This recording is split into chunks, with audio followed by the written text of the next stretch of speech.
बात करते हैं उस पुरस्कार कब्र की जो सिंध के शहर ठट्ठा में मौजूद केंझर झील के बीचों बीच मौजूद है। इस हैरत अंगेज जगह को देखने के लिए रोजाना सैकड़ों सयाह यहाँ का रुख करते हैं, लेकिन ये कब्र है किसकी? दोस्तों, ये कब्र नूरी जाम तमाची की है। कहानी कुछ यूं है कि ये लड़की केंझर झील के साथ आबाद एक मछेरों की बस्ती में रहा करती थी। इस बस्ती में छोटे छोटे हट्स बने हुए थे जहां मछेरे रहा करते थे। नूरी को झील के खूबसूरत पानी से बेहद लगाव था।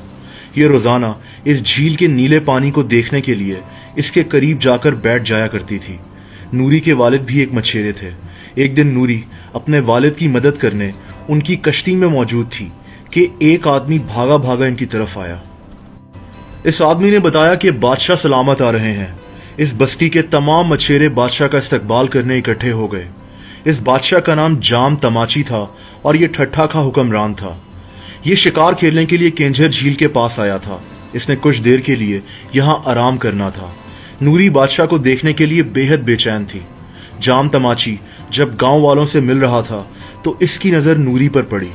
नूरी एक खूबसूरत लड़की थी और इसका नाम नूरी इसीलिए रखा गया था कि इसका चेहरा चांद की तरह चमकता था। कहानी के मुताबिक जाम तमाची को पहली ही नजर में नूरी अच्छी लगना शुरू हो गई और कुछ ही दिनों के बाद बादशाह जाम तमाची ने नूरी के लिए शादी का पैगाम भिजवा दिया। गांव वाले हैरान थे कि एक बादशाह एक मछेरे की बेटी से शादी करना चाहता था। दूसरी तरफ नूरी बेहद खुश थी कि इसकी शादी एक बादशाह से होने लगी है, लेकिन इसे अपना गांव छोड़ने का भी गम था। दोस्तों, कहानी के मुताबिक जब नूरी की शादी बादशाह जाम तमाची से हो गई और ये बादशाह के महल में आ गई तो महल के ज्यादातर लोगों के लिए एक मछेरे की बेटी को मलका मानना मुश्किल हो गया। असल मसला बादशाह की वो 6 अदद बीवियां थीं जो महल में पहले से ही मौजूद थीं। इन 6 बीवियों ने नूरी से हसद करना शुरू कर दिया और ये नूरी के खिलाफ बादशाह जाम तमाची के कान भरने लगी। बादशाह ने इनकी बातों की तरफ ध्यान नहीं दिया, लेकिन फिर एक बात बादशाह को खटकने लगी। इसकी दूसरी बीवियों ने इसको बताया कि नूरी महल से हीरे जवाहरात चोरी कर कर अपने भाई को दे देती है, जो इनको अपने साथ अपनी बस्ती ले जाता है। बादशाह को महल के दूसरे लोगों ने भी बताया कि नूरी एक लकड़ी का बॉक्स अपने भाई को देती है। बादशाह को नूरी पर बहुत गुस्सा चढ़ा और इसने नूरी को रंगे हाथों पकड़ने का फैसला कर लिया।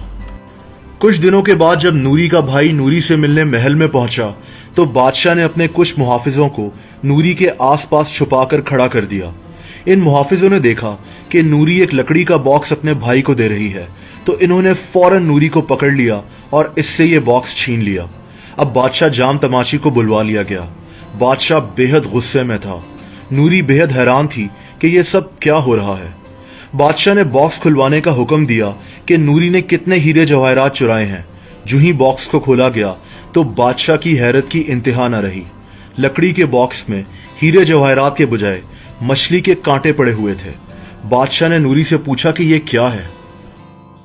दोस्तों, नूरी ने बादशाह को बताया कि क्योंकि वो अपनी बस्ती में पकने वाले खाने की आदी हो चुकी थी तो इससे महल में पकने वाले खाने खाए नहीं जाते थे। इसीलिए नूरी ने अपने भाई को हर कुछ दिन के बाद बस्ती से खाना लाने का कहा था, जो वो एक लकड़ी के बॉक्स में लाया करती थी। नूरी इसको फिर ये बॉक्स वापस कर दिया करती थी।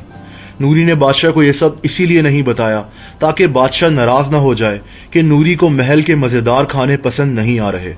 ये बात सुनकर बादशाह के दिल में नूरी के लिए मोहब्बत और इज्जत और बढ़ गई। इसके बाद बादशाह ने कभी नूरी के खिलाफ किसी की बात नहीं सुनी। बादशाह जाम तमाची और नूरी की यह दास्तां बेहद मशहूर हो गई। बादशाह अक्सर नूरी को लेकर इसकी बस्ती में जाता और ये दोनों घंटों केंझर झील के किनारे बैठे रहते थे। नूरी की मौत बादशाह जाम तमाची की जिंदगी में ही हो गई। बादशाह ने नूरी के मकबरे को केंझर झील के बीचों बीच बनवाने का फैसला किया, क्योंकि इस झील पर यह पहली दफा मिले थे और ये पुरस्कार दिखने वाली कब्र दरअसल नूरी जाम तमाची की ही है।